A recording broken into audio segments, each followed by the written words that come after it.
నమస్తే, this is శౌర్య. మనతో పాటు సోషల్ యాక్టివిస్ట్ కృష్ణకుమారి గారు ఉన్నారు. వారితో మాట్లాడదాం. గతంలో కూడా మనం తరచూ కూడా అనేక సోషల్ ఇష్యూస్ మీద చర్చిస్తూనే ఉన్నాము. ఎప్పుడు తరచూ అంటూ ఉంటారు మేడం, అంటే మనం దీనికి సంబంధించిన అప్డేట్ ఇవ్వము, కేసు ఎలా క్లోజ్ అయింది, ఇట్లాంటివన్నీ ఇవ్వకుండానే చాలా వరకు మనం అక్కడ కన్క్లూజన్ అనేది లేకుండానే మాట్లాడేస్తూ ఉన్నాం. సో మరలా కూడా అలాంటి కేసే మరలా ఇప్పుడు ఒకటి చర్చించాల్సిన అవసరం వచ్చింది.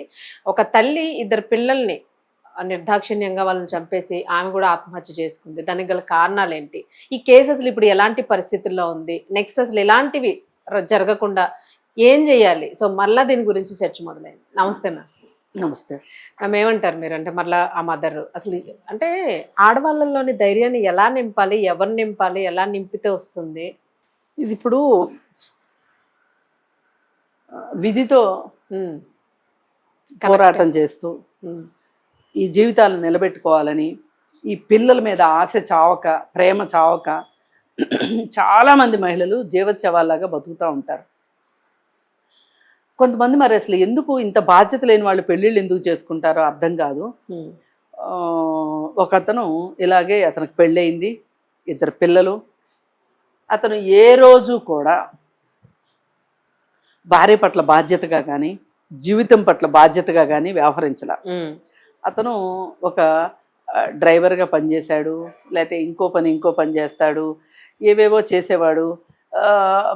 ఆన్ అండ్ ఆఫ్గా పనిచేయడము. అలాగే అతని జీవితంలో అతనికి వస్తున్న ఆదాయానికి తగ్గట్లుగా కాకుండా అతని ఆశలు ఎప్పుడూ కూడా ఆకాశాన్ని అంటుతూ ఉండేవి. కళ్ళు ఎప్పుడు ఆకాశం చూస్తూ ఉండేవి. అతనికి చాలా చాలా లగ్జోరియస్ లైఫ్ కావాలి అని ఉంది.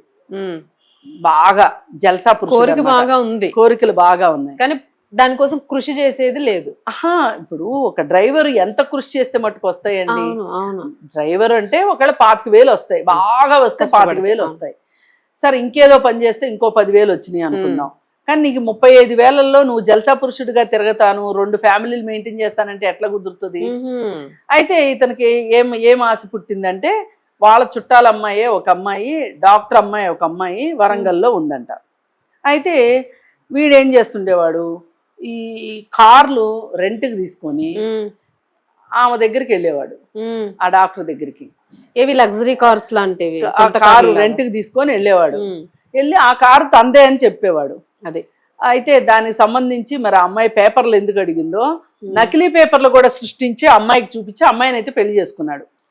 పెళ్లి కూడా చేసుకున్నాడు. సరే, జల్సాలకి డబ్బులు కావాలి కదా, ఈ అద్దెకి తీసుకున్న కార్లనే కుదవబెట్టి అప్పులు చేశాడు. అందని కాడికి అప్పులు చేశాడు. అసలు మామూలు అప్పులు కాదు, ఒక మనిషి ఇన్ని అప్పులు చేయగలదా అనిపించేటట్లు చేశాడు. సరే, చేసిన తర్వాత ఇప్పుడు ఆ అమ్మాయికి ఎంతో కొంత చూచాయిగా అర్థమైంది, ఆ డాక్టర్ అమ్మకి తేడా కొట్టింది.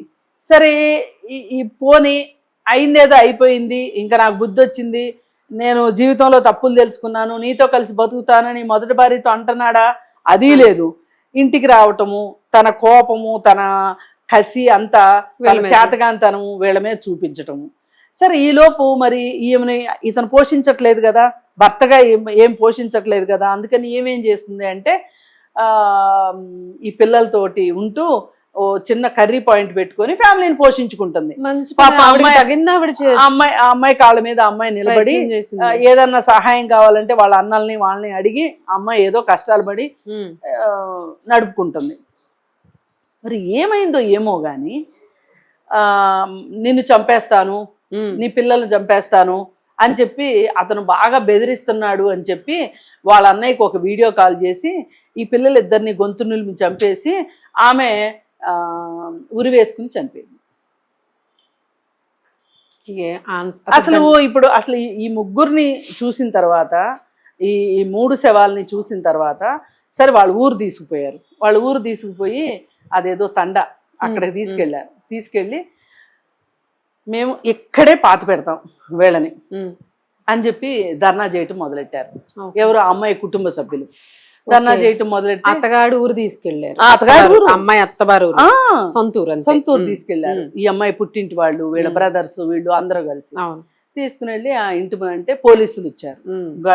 గలాటా జరుగుతుందని పోలీసులకు కూడా వీళ్ళు కళ్ళల్లో కారం కొట్టి ఆ పిల్లలిద్దరిని ఆ ఇంటి ముందే ఉమ్, పూడ్చిపెట్టి ఆ పక్కనే ఉన్న పొలంలో ఇతగాడి పొలంలో ఆమెకి దహన సంస్కారాలు చేసి ఆ ఇంటికి కూడా నిప్పెట్టేశారు. అబ్బబ్బబ్బబ్బ.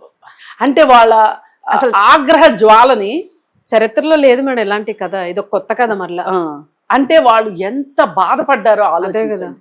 ఎంత ఇప్పుడు దీనికి వీడు ఈ అప్పులు తీర్చడానికి బెట్టింగ్స్, ఆన్లైన్లో అప్పులు, ఈ అసలు చెయ్యని వెధవ పని అంటూ లేదు. దొరకకుండా ఎన్నాళ్ళు దొరకకుండా అసలు ఇప్పుడు ఇతను అసలు వాళ్ళకి కానీ కనిపించాడంటే పీస్ పీస్ చేసి పారేసేవాళ్ళు. వాళ్ళకున్న పరారీలో ఉన్నాడు, పోలీసులకు దొరికాడు అనుకోండి, ఏం లాభం? ఇప్పుడు అతనికి శిక్ష పడుతుంది, జైలుకి పోతాడు. ఇప్పుడు ఇవన్నీ సజీవ సాక్ష్యాలు కాబట్టి జైలుకి పోతాడు. జైలుకి పోతే ఇప్పుడు ఆ పిల్లని చేసుకున్నాడు, అది ఇంకా పోయినట్టే. పెళ్ళి అంటే ఏదో అంతే. ఇప్పుడు ఈ పెళ్లి ఇలా ఉండగా అది ఎలాగో అధికారిక పెళ్లి కాదు కదా. ఇప్పుడు చుట్టాలే అయినప్పుడు ఆ అమ్మాయికి కూడా తెలుసు కదా, అవును, భార్య బిడ్డలు ఉన్నారు అని తెలుసు కదా. మరి తెలిసినప్పుడు అమ్మాయి డాక్టర్ అయ్యి ఉండి ఈ మోసగాడి మాటలు ఎట్లా పడిందో మరి తెలియాలి, ఆమెకే తెలియాలి. ఏది ఏమైనా ఇక్కడ మనం ఆలోచించాల్సింది ఏంటంటే, మన ఆర్థిక పరిస్థితికి తగ్గట్లుగా మనం ఆలోచించుకోకుండా జల్సాలకి పోతే జీవితాలు ఇట్లా నాశనం అయిపోతాయి. ఇప్పుడు మీరు ఇలా ఉండాలనుకున్నారనుకోండి, మీరు పెళ్ళిళ్ళు చేసుకోబాకండి. మీ ఒంటరి జీవితంలో మీరు ఎన్ని మీరు ఏం చేసుకుంటారో, నేరాలు చేసుకుంటారో, పాపాలు చేసుకుంటారో, పుణ్యాలు చేసుకుంటారో చేసుకోండి. కానీ ఒక పెళ్లి చేసుకుని ఆ అమ్మాయిని మోసం చేసి ఇద్దరు పిల్లల్ని కానీ ఆ పిల్లలకి తీరని అన్యాయం చేసి ఇప్పుడు వాళ్ళు అసలు బతికి కూడా లేకుండా ఇప్పుడు వీడు ఇలా బెదిరించలేదు అనుకోండి, అమ్మాయి చచ్చిపోయేది కాదు. ఎందుకంటే ఆ అమ్మాయికి తన కాళ్ళ మీద తను నిలబడి బతకగల కోసం బ్రతకాలి అనే ఒక జ్ఞానం అమ్మాయికి ఉంది, ఆలోచన వచ్చింది, ఆచరణలో పెట్టింది, చక్కగా పిల్లల్ని పోషించుకుంటుంది. అలాంటి అమ్మాయి దగ్గరికి మళ్ళీ వీడు వెళ్ళి నిన్ను చంపేస్తాను, నీ పిల్లలు చంపేస్తాను అని వాళ్ళని భయభ్రాంతులకు గురి చేసి, మగ పౌరుషాలు మేడం, పౌరుషాలు నేను ఏం చేసినా చెల్లుబాటు అవుతుంది అని ఇప్పుడు జైల్లో చేస్తాడు. ఏం చేస్తాడో చూడాలి జైల్లో.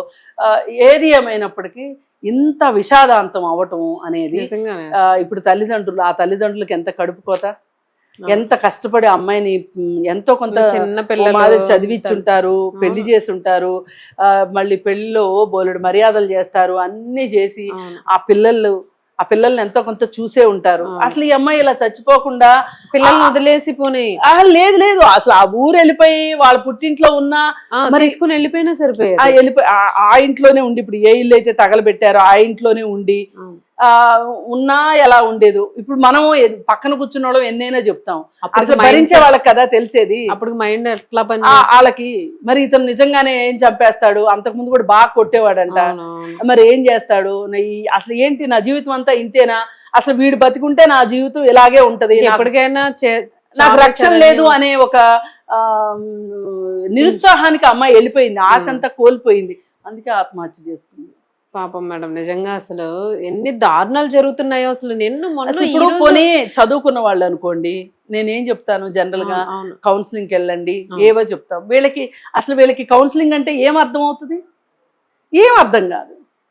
అసలు ఇంత అయోమయ జీవితాల్లో ఇలా పిల్లలు నిజంగా వాళ్ళకి ఏమి పాపం పుణ్యం తెలియదు, ప్రపంచం చూడని పిల్లలు వాళ్ళు కూడా బలైపోయారు అని అంటే అసలు ఈ యాప్లకి, ఈ స్మార్ట్ ఫోన్లకి వీటిని ఏం చేయాలా, అసలు నిజంగా రోజుకి కసి పెరుగుతుంది. అసలు ఏం చేయగలము ఈ వ్యవస్థని అనే ఒక బాధ, ఒక కోపం వచ్చేస్తుంది. ఎందుకంటే డైలీగా మేడం, ఇప్పుడు ఇది మనం నిన్న ఈ రోజు జరిగింది, మొన్న జరిగింది, న్యూస్. అసలు ఇవాళ పేపర్ లో మొత్తం 4 న్యూస్లు ఇట్లాంటివే. మీరు అన్నట్టు మేడం, ఇప్పుడు మనం ఏ మెసేజ్ ఇచ్చినా ఇవ్వకపోయినా చెప్పగలిగేది ఒకటే, ఇలాంటివి చేసేవాళ్ళు పెళ్లిళ్ళు చేసుకోకండి. అసలు పెళ్లిళ్ళు చేసుకోవద్దు, ఆడవాళ్ళైనా మగవాళ్ళైనా అంతే. ఇంకా అంతకు మించిన సొల్యూషన్ ఏం చెప్పలేకపోతున్నాం. ఏం చెప్పలేము. Thank you ma'am. Thank you.